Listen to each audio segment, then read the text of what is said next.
Hey guys, welcome to It Was All a Dram News and Views. Stay tuned. Today's first story is another new release from Johnnie Walker. This is Johnnie Walker Red Soul. They say they're going to bring a sweeter, softer profile to the entry-level offering. $35 US will get you a 750 milliliter bottle of Johnnie Walker Red Soul. Our second story comes from Loch Lomond. They're officially releasing an original series. So they've always had the original. They've had the 10-year-old, which had three different or the 12-year-old, which had three different offerings. And now they're going to do the same thing with the original. So there's the original triple cask, which is just the regular original with a new name. The original peated and the original sherry cask, which I believe is Oloroso sherry. The offerings will range from 28 pounds to 31 pounds, and they'll be available everywhere, I believe. Next up, we have Waterford Irish Distillery. Waterford Irish whiskey was purchased by an American company, Tennessee Distilling Group, for 6 million euros. The company had been losing money as of late, and this investment is looked at as a positive thing. Tennessee Distilling Group says that they do intend to make good investments, heavy investments in the local area and in the distillery, and their goal is to establish better roads into international markets. Now, one of the reasons that the previous owners said that they feel like they were losing money was they may have had the wrong choice of distribution in the US, which is a major export for Irish whiskey, obviously. We'll see how it goes. In the vein of stories that are none of my business, Glendronach is releasing or has released a 56-year-old. It's the oldest liquid ever released by the distillery, and a bottle will cost 35,000 pounds. It's 44.9% ABV, and I mean, it's a gorgeous looking bottle in it.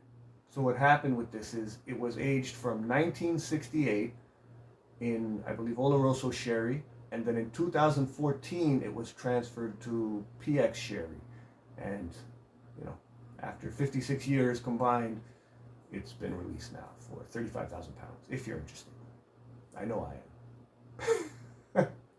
Anyway. And our final story of the day comes from Glenkinchie.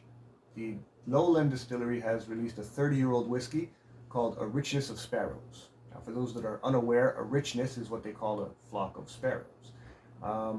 Aged 30 years, looks gorgeous, 595 pounds for a bottle. It's bottled at 58.4% ABV. So, I mean, to be frank, the age, the ABV, and the fact that it's a lowland distillery that I actually do appreciate and like. I'm super interested in this, and I think it's fantastic. I'd love to get my hands on a bottle. We'll see. We'll see if I do. And that brings us to our opinion portion of the show. Now today, I just like to do a quick riff. It's not going to take very long. I want to talk about Canadian whiskey. The reason is because in Alberta, they're now trying to come up with a definition of what Alberta whiskey is, to define it, like you would define Tennessee whiskey or bourbon or Scotch or blended Scotch. In Canada, it's kind of weird. Like we classify Canadian whiskey as rye. It doesn't have to have rye in it. You can call it rye. That seems confusing and weird to me, but it's not the worst of the rules. I mean, having it classified as rye always made me feel like it is different than other whiskeys, but we should come up with something else other than rye. If there's no rye in it, it shouldn't be called rye. But the most infuriating part is Canadian whiskey rules say that you can add 9.09% of a liquid that is not whiskey to whiskey and still call it whiskey, and that seems stupid to me. It leads to, like, you can have flavored whiskeys, and these are liqueurs, they're not whiskeys, but whatever, that's neither here nor there. So I think we should, as Canadians, clamp down on a definition and solidify what it is to be a Canadian whiskey, what Canadian whiskey is referred to as, and no more shenanigans. No coloring, nothing added. Let's just make whiskey. Well, that's my take on it. And that brings me to our whiskey of the month. For the month of March, this probably won't air till April, but whatever.